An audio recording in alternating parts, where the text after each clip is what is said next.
Aujourd'hui, je vous parle de mon expérience avec le monde invisible et l'au-delà. Cette histoire que j'ai vécue m'a permis de comprendre qu'il y a des signes invisibles qui nous parlent et que parfois, quand on ne les comprend pas très tôt, on peut en perdre la vie. J'étais chez moi en région parisienne. Il y a un de mes petits qui a décidé de venir passer le week-end avec moi et sa Whitey. Arrivé chez moi, il avait des courses à faire à Paris, donc il est sorti. Il m'a laissé avec sa petite amie Whitey et bien évidemment, j'ai décidé de faire un plat africain. Alors cette dernière, ayant constaté que je m'apprêtais à faire un plat africain dans le but ou alors dans le désir de vouloir le faire plus tard pour son homme, elle a décidé qu'elle va venir à la cuisine avec moi pour le faire. C'est ainsi qu'on a laissé mon époux à moi au salon. Nous sommes allés toutes les deux à la cuisine. Pendant que nous étions en train de cuisiner, une première fois, la lumière s'est coupée. Quand c'est revenu, ça n'a pas attiré mon attention. Puis une deuxième fois, troisième fois, quatrième fois. À ce moment-là, je me suis dit, c'est vrai que souvent, il y a des petits arrêts quand les gens font les travaux. Peut-être c'est ça. Mais sauf qu'après que je finis de penser comme ça se coupe encore 2-3 fois. Alors là, j'ai compris que il y a quelque chose qui ne va pas bien. Je me suis levée, je suis allée voir mon mari au salon. Je lui ai dit que mes chéris, est-ce que tu vois ces coupures-là, c'est normal? Mon époux me dit, quelle coupure? Ici au salon, il n'y a pas eu de coupure. J'ai dit à mon époux que, mais à la cuisine là-bas, on a une série de lumières qui s'arrêtent pas. Il dit que non, ici, il n'y a rien eu. Tout va bien de ce côté. Je lui dis, ok chérie, mais s'il te plaît, est-ce que tu peux donc venir, tu changes la lumière à la cuisine, les ampoules. Il m'a dit, ok, il n'y a pas de problème. C'est comme ça que mon époux est venu. Il a changé les ampoules. Il a pris l'ampoule de la cuisine, il a mis au couloir. Il a pris l'ampoule du couloir, il a mis à la cuisine. Après qu'il ait fait ce mouvement-là, les coupures ont cessé. C'est ainsi que la copine Whitey de mon petit et moi, on a continué à cuisiner. Après, mon petit est rentré, on a mangé. Chacun était un peu dans la maison en train de faire ce que la personne voulait. Notons que quelques instants après, elle est sortie de la chambre pour vouloir venir regarder la télé avec nous. D'où est-ce que j'étais assise? J'avais une vue sur elle.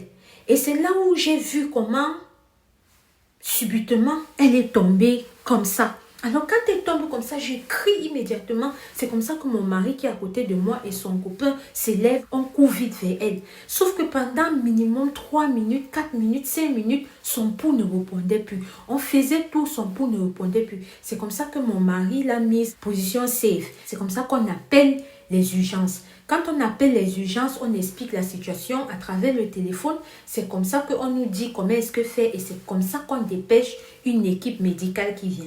Quand l'équipe médicale vient, notons que la fille, elle était asthmatique. Donc, quand l'équipe médicale vient, ayant cette information-là, ils ont pu faire le nécessaire et c'est comme ça que on prend la fille, on l'amène à l'hôpital.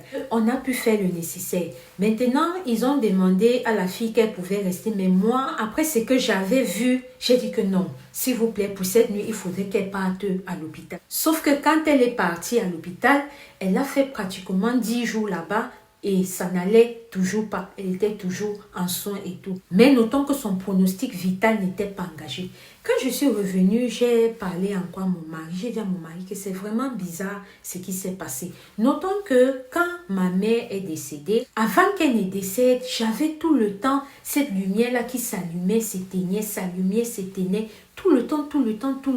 Et même que quand maman est décédée, c'est 40 jours plus tard que tout ça a cessé. Donc, je suis restée comme ça et dit à mon mari que cette histoire-ci, ça s'est passé exactement comme avec maman. Et je suis sûre que il y a quelqu'un qui est venu nous prévenir de ce qui allait arriver. Est-ce que si cette personne ne venait pas nous prévenir ou ne venait pas bloquer peut-être quelque chose qui venait peut-être spirituellement, mystiquement, peut-être cette fille serait décédée.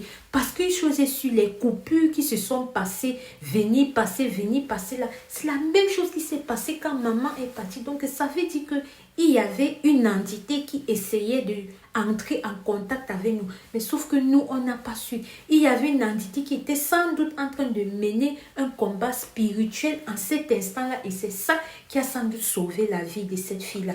Si j'ai tenu à partager mon expérience avec vous sur cette chaîne de Madame Alicia Lotus, c'est parce que je suis abonnée à elle et toutes les vidéos qu'elle poste vraiment, à chaque fois, ça m'a toujours appris quelque chose de nouveau. Ce qui fait que moi-même, quand j'ai quelque chose que je sais que ça peut aider, malgré que c'est un truc réel qui m'est arrivé il y a peu, j'ai décidé de partager avec, parce que bien qu'il y ait ceux qui pensent comme moi, il y a aussi ceux qui savent que ça peut exister. Il y a certaines personnes à travers cette histoire que leur cerveau vont un peu s'allumer, ils vont prêter plus attention aux détails. Là, c'est le but de mon partage, c'est le but de mon histoire. Shalom. Alors la famille, ça c'est une de nos tatas qui nous a confié les histoires ici et qui ont vraiment cartonné, notamment celui de la broca. Si tu n'as pas encore écouté cette vidéo, cherche ça sur notre chaîne. Ici, là, tu vas trouver ça. Ce qu'elle dit est parfaitement vrai.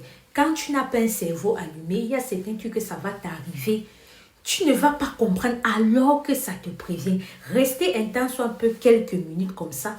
Vous essayez de voir les situations que vous avez eues, essayez de faire une rétrospection s'il n'y a pas eu des petits signes qui ont essayé de vous alerter, de vous alarmer que ici, là, il y a quelque chose qui est en train de se préparer. Dites-le nous en commentaire, renchérissez, faites bomber la partie commentaire avec ça parce que je suis sûre que chacun de nous a déjà eu un truc comme ça. Qu'importe si c'est que tu es élan, yé, tu as au moins un seul truc que tu as dû constater. C'est de ça qu'il s'agit. Chers familles, soyez prudents, prions sans cesse parce que le dehors est miné. Ici, Alicia Lotus, si toi aussi tu as une histoire à nous raconter comme notre tata, si écris-nous sur notre numéro qui s'affiche là.